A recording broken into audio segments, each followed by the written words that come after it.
Hello everyone. कैसे हैं आप सब लोग। आज हम हमारे इस चैनल पे केमिस्ट्री का कोर्स ऐड ऑन करने जा रहे हैं। हम हमारे इस कोर्स का लेवल अच्छा खासा हाई रखेंगे, जिससे कि आप बोर्ड्स, आईआईटी जेई, नीट और बाकी कोई भी कॉम्पिटिटिव एग्जाम है जिसके अंदर केमिस्ट्री को इन्वॉल्व किया गया है, उसके क्वेश्चंस काफ़ी अच्छी आसानी से सोल्व कर सकें। हम इस कोर्स को बिल्कुल फ्रेश स्टार्ट कर रहे हैं।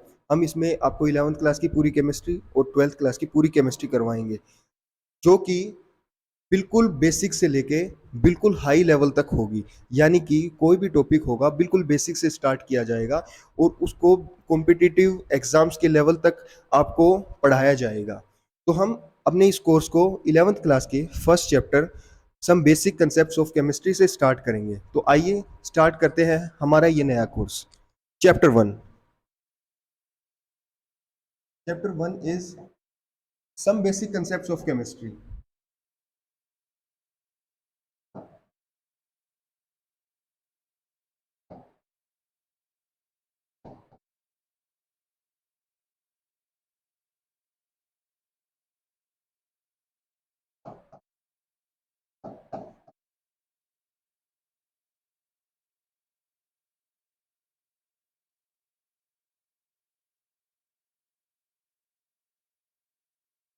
सम basic concepts of chemistry.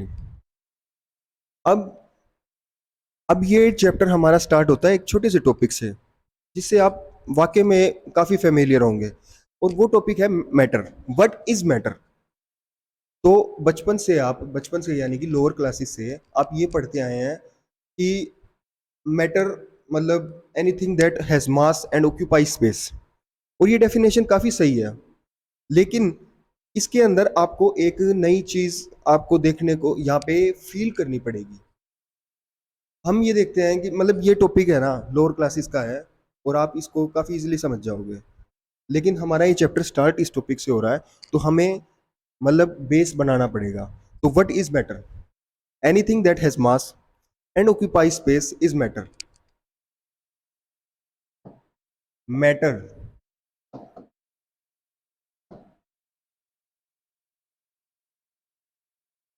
Anything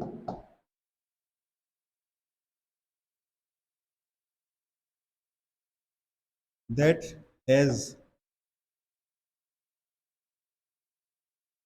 mass and occupies space.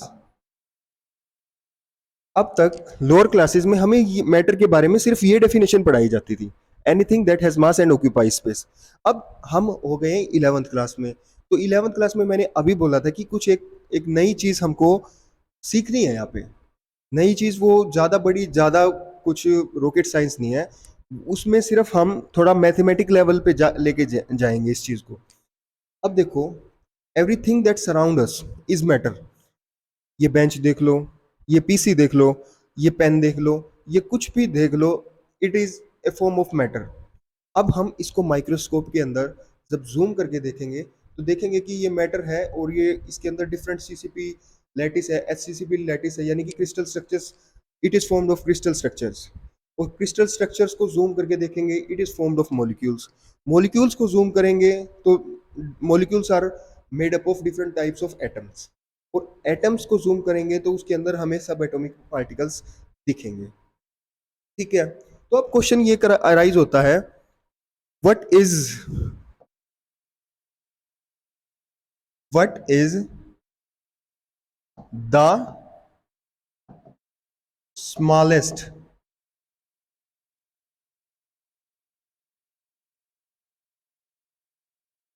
What is the smallest unit that forms matter. वो छोटी से छोटी यूनिट यानी कि इकाई क्या है जो हमारे किसी भी टाइप के मैटर को बनाती है। वो क्या है, वो यूनिट क्या है। तो अब हम देखें, जैसे अभी मैंने बोला, मैटर को हम माइक्रोस्कोप के अंदर जूम करेंगे तो हमें डिफरेंट क्रिस्टल स्ट्रक्चर्स दिखेंगे। क्रिस्टल स्ट्रक्चर्स को जूम करेंगे क्रिस्टल स्ट्रक्चर को ब्रेक डाउन करेंगे तो हमें डिफरेंट मॉलिक्यूल्स मिलेंगे, डिफरेंट मॉलिक्यूल्स को ब्रेक डाउन करेंगे तो हमें डिफरेंट टाइप्स ऑफ एटम्स मिलेंगे। लेकिन एटम एक वो यूनिट है जिसको हम ब्रेक डाउन नहीं कर सकते किसी भी टाइप की फोर्स से। तो अगर हम एटम्स को ब्रेक डाउन नहीं कर सकते तो क्या मैं ये बोल सकता हूं कि atom is the smallest indivisible particle of a matter? तो क्या मैं ये लिख सकता हूं atom is the smallest indivisible particle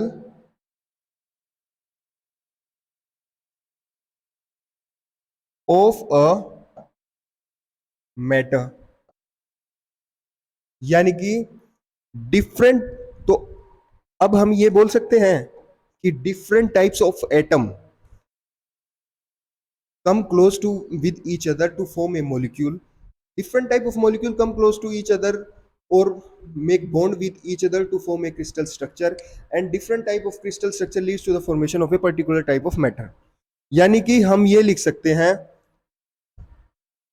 हम डायरेक्टली ये बोल सकते हैं atom is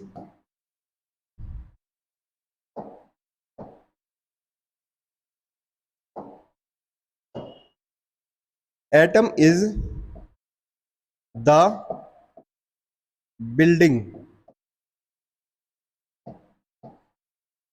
block of a matter. Atom is the building block of a matter. ये वो चीजें थी जो आप पहले पढ़ चुके हैं। अब थोड़ी नई चीज आपको क्या यहाँ पे सिखाई जाएगी वो देखते हैं। अब एटम है with the advancement in the microscope technology, यानी कि पहले जो माइक्रोस्कोप आते थे वो एक पर्टिकुलर लेवल तक मैग्नीफाई करते थे, लेकिन बाद में जब इलेक्ट्रॉन माइक्रोस्कोप आए, एडवांसमेंट हुई माइक्रोस्कोप टेक्नोलॉजी में, तो हम मैटर के बिल्कुल अंदर एटॉमिक सब एटॉमिक पार्टिकल लेवल तक देख सकते थे। तो जब हमने मैटर को ऐसे माइक्रोस्कोप के अंदर क्लासिफाई किया, ऑब्जर्व किया, तो हमने ये पाया कि जो एटम है ना, एटम की शेप है वो अबाउट टू बी स्फेरिकल है। हम ये नहीं बोल रहे कि वो एग्जैक्टली स्फेरिकल है, लेकिन it is just like a sphere. तो हम ये it is a kind of elliptical shape. तो हम ये अज्यूम कर सकते हैं कि जो एटम है उसकी शेप स्फेरिकल है। Let us assume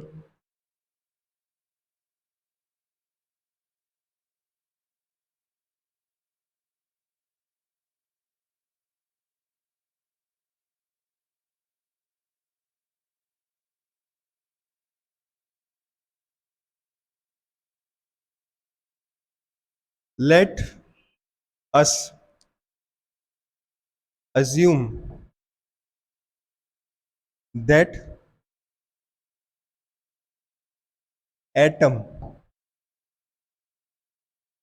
is spherical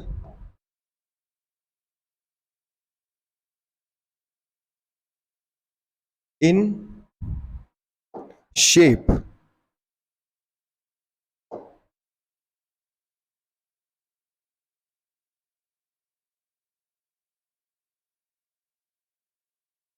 अब एटम स्फेरिकल शेप में हमने अज्यूम कर लिया वो एग्जैक्टली स्फेरिकल शेप का नहीं है, लेकिन हमने अज्यूम किया let the atom to be in spherical shape.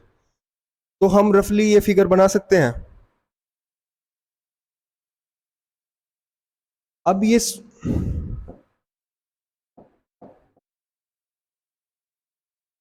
Sphere, तो अगर एटम स्फेरिकल शेप का है तो उसका कुछ रेडियस भी होगा। So let the radius of the atom be R. Let the radius of atom be R. R मान लिया। तो अगर एटम स्फेरिकल शेप का है, उसका रेडियस आर है, तो रेडियस ऑब्वियसली बात है उसकी कुछ वॉल्यूम भी होगी। ठीक है, अगर कुछ वॉल्यूम है तो डेफिनेटली उसका कुछ मास भी होगा। तो let the mass of an atom let mass of atom, mass of one atom of a particular element.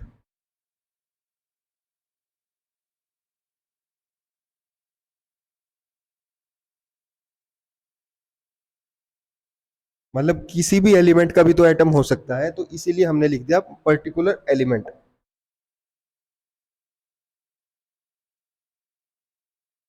Be M M. तो अब हम इसकी वॉल्यूम निकाल सकते हैं। तो वॉल्यूम ऑफ एटम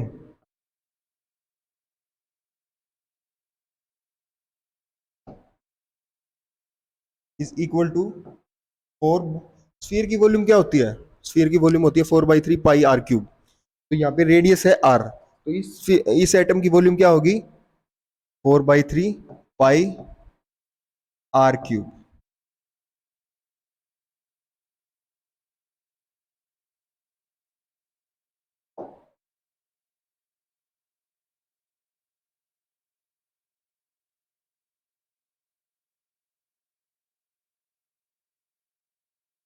और इस वॉल्यूम को हम बोल देते हैं atomic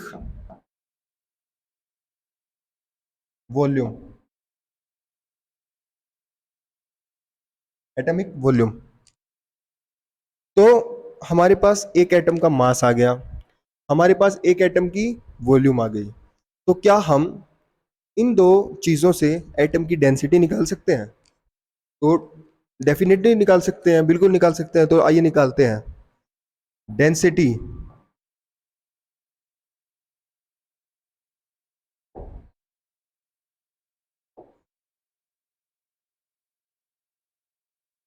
density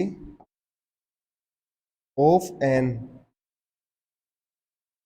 atom is equal to mass of atom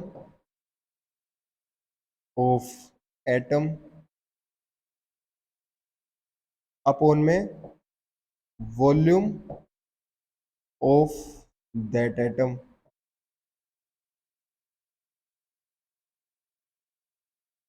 is equal to M upon में 4/3 पाई आर क्यूब। तो ये उस एटम की डेंसिटी हो गई। ठीक है, आइए अब मूव करते हैं नेक्स्ट टॉपिक पे।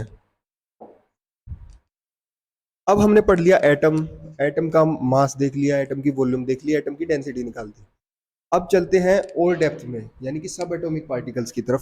सब atomic particles are those particles which are present inside an atom, which are the constituent of an atom. Second topic,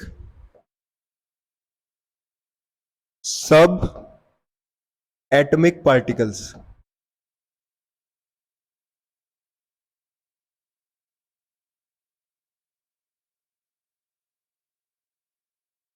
The particles which are found inside an atom are known as subatomic particles, or we can say that the particles which are the constituent of an atom are the subatomic particles. Subatomic particles are basically of three kinds.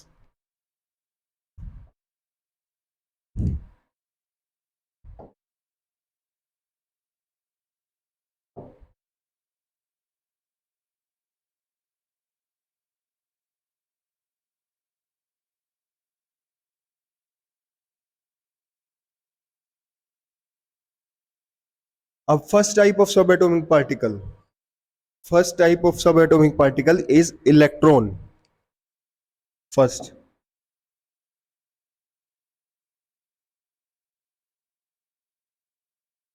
Second type of subatomic particle is proton.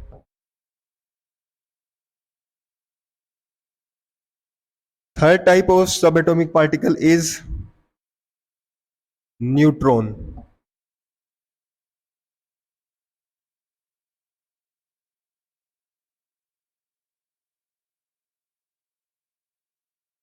अब ये, अब इनकी location क्या होगी? मतलब है तो सही है, तीनों के तीनों सब एटॉमिक पार्टिकल्स हैं, लेकिन एटम के अंदर सॉरी, एटम के अंदर किस लोकेशन पे पाए जाएंगे? लेट अस सपोज दैट ये हमारा एटम है, सॉरी सॉरी,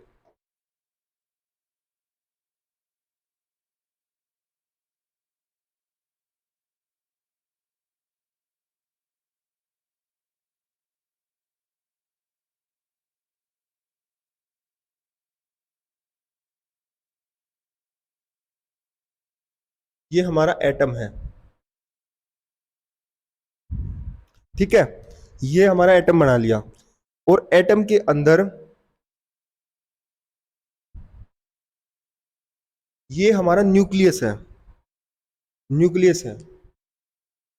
इस न्यूक्लियस के अंदर हमारे प्रोटॉन प्लस न्यूट्रॉन पाए जाते हैं।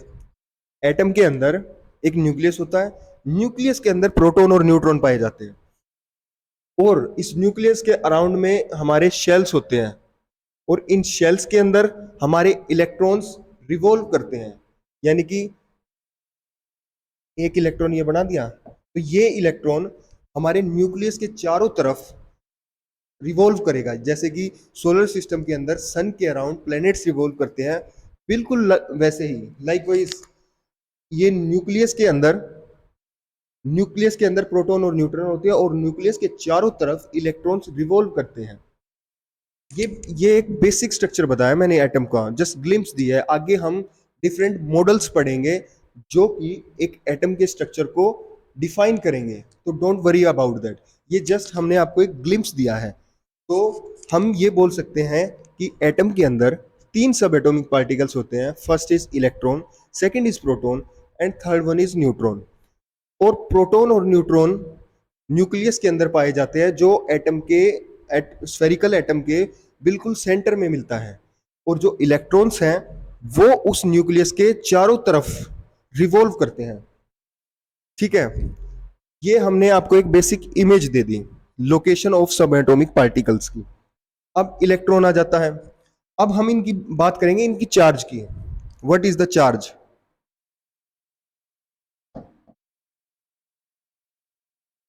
First point. अब हमने जैसे पहले भी पढ़ा होगा, 9th 10th में पढ़ा है, जो इलेक्ट्रॉन होता है, electron is the negatively charge particle. Electron is the negatively charge particle. तो let us write is the negatively charge particle. And proton is the positively charge particle, it is positively charge. Neutron है, neutron is neutral, its name itself suggests its nature. Neutron is neutral, it don't have any kind of charge, so the charge on neutron is zero. Second thing, mass of these subatomic particles, mass.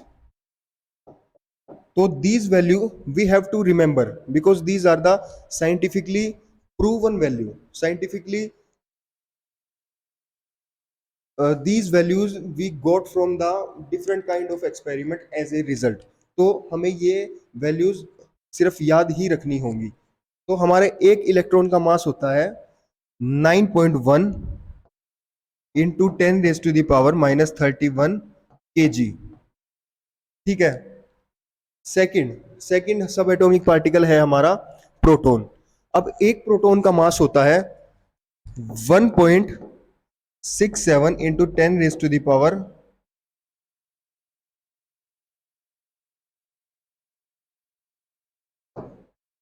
Into 10⁻⁻27 kg,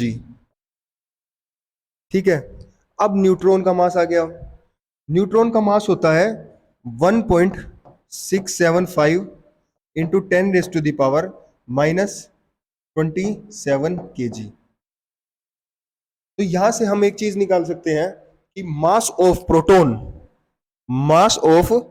proton is approximately equi sorry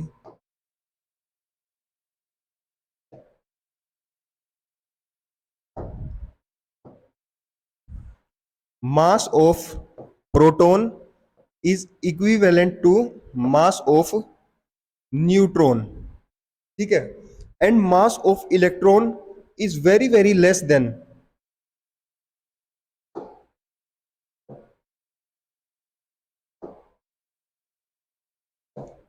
mass of electron is very very less than mass of proton and neutron. This is the mass of electron. आई बात समझ में? Third thing third thing is relative charge.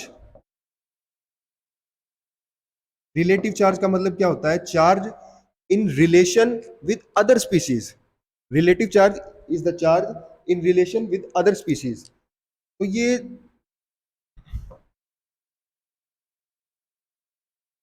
तो electron का relative charge क्या होगा? हम ये basically हमने एज्यूम किया है. तो इलेक्ट्रॉन का रिलेटिव चार्ज होता है -1. अगर इलेक्ट्रॉन का रिलेटिव चार्ज -1 है तो प्रोटॉन का कितना होगा? +1. +1 क्योंकि proton and electron, the magnitude of their charge is same, but the but their signs are different. यानी कि their polarity is different.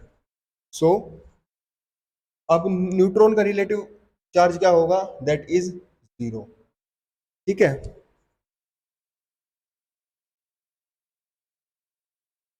ये इतना सब एटॉमिक पार्टिकल्स में समझ में आया आपको सबको? So let us move on to the next topic. अब हमने सब एटॉमिक पार्टिकल्स भी पढ़ लिए. अब let us move on to the next topic, that is representation of an atom. Representation of an atom.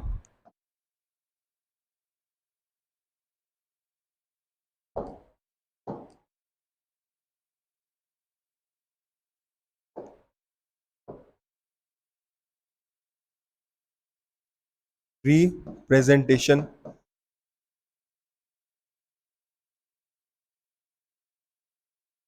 of an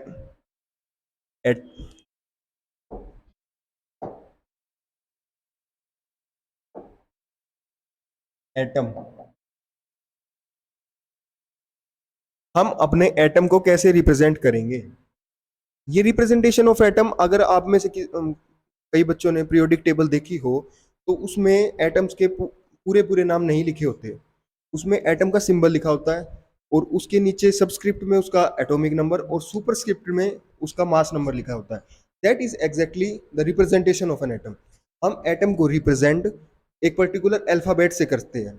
कोई भी atom हुआ, हम एक पर्टिकुलर अल्फाबेट से उसको रिप्रेजेंट करते हैं और उसके सबस्क्रिप्ट में उसका एटॉमिक नंबर लिखा जाता है और उसके सुपरस्क्रिप्ट में हम उसका मास नंबर लिखते हैं. तो let us assume with m be an atom of a particular element. Let us assume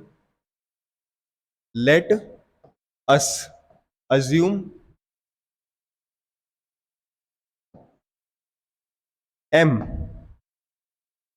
be the atom of an element.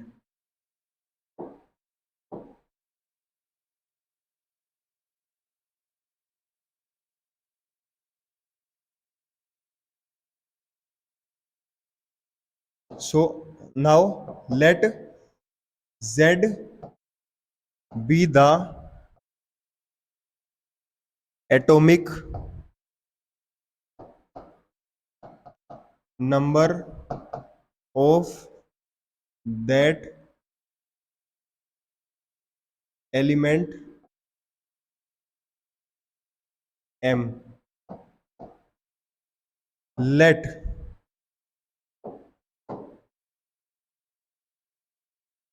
Let A be the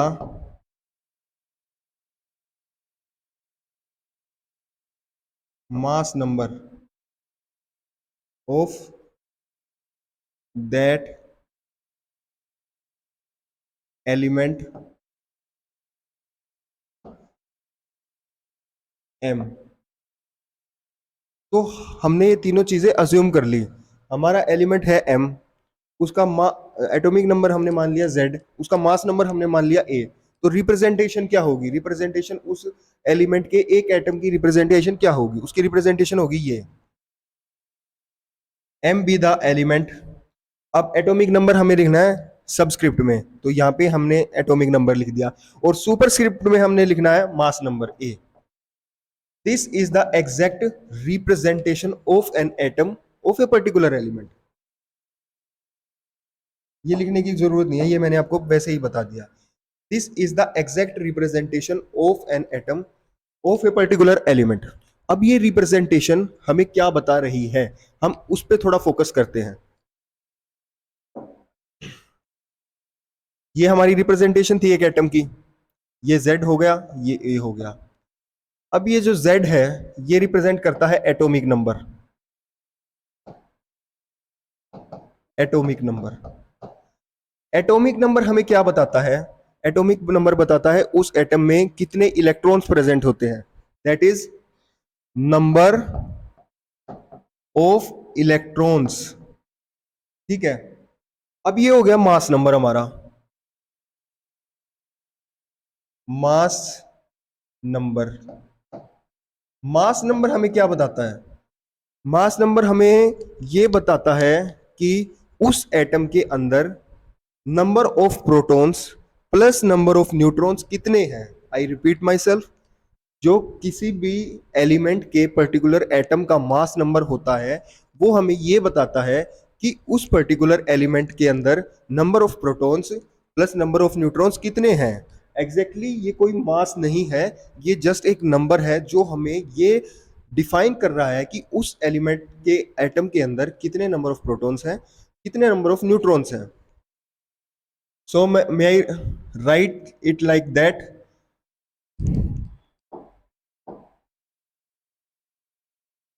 number number of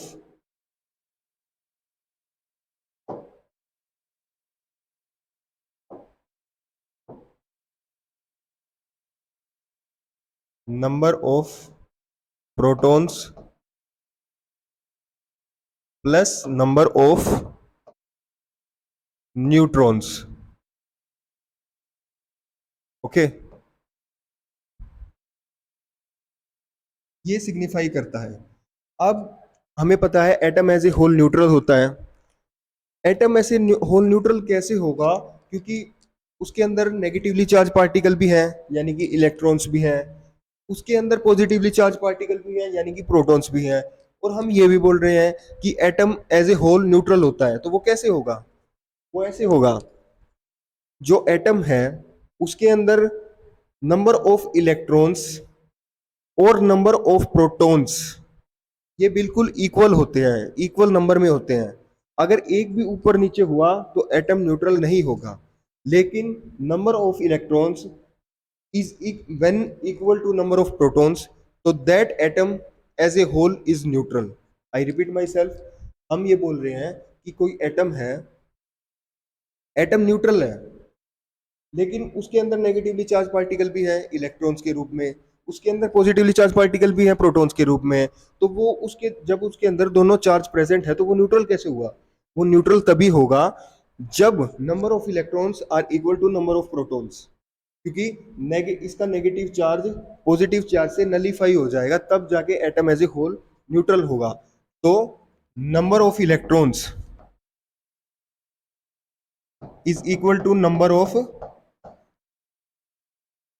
protons. अब number of electrons कितना था हमारा? Atomic number के equal, तो मैं इसको Z के equal कर सकता हूं इस पूरी इक्वेशन को। तो इससे हमें यह पता चला कि जो नंबर जो Z है, Z एटॉमिक नंबर होता है। एटॉमिक का नंबर का मतलब number of electrons present inside the atom. तो जो ये Z है ये हमारा ये नंबर ऑफ प्रोटॉन्स को भी डिफाइन करता है इन एन न्यूट्रल एटम। ठीक है, अब हमारा मास नंबर है होता है A। A is our mass number. अब हमने ऊपर बताया था mass number is equal to number of protons plus number of neutrons.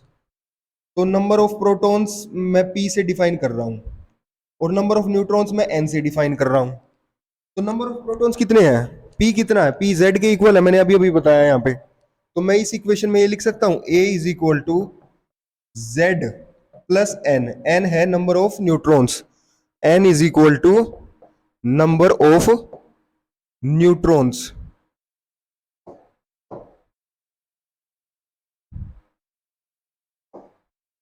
Number of neutrons, N number of neutrons है तो हम इन दोनों इक्वेशन से ये फाइंड आउट कर सकते हैं एन इज इक्वल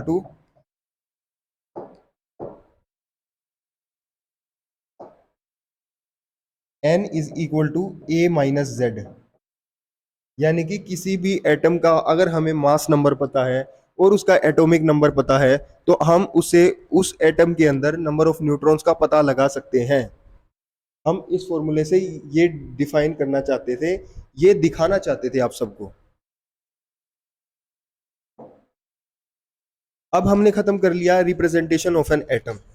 अब रिप्रेजेंटेशन के बाद हम आगे चलते हैं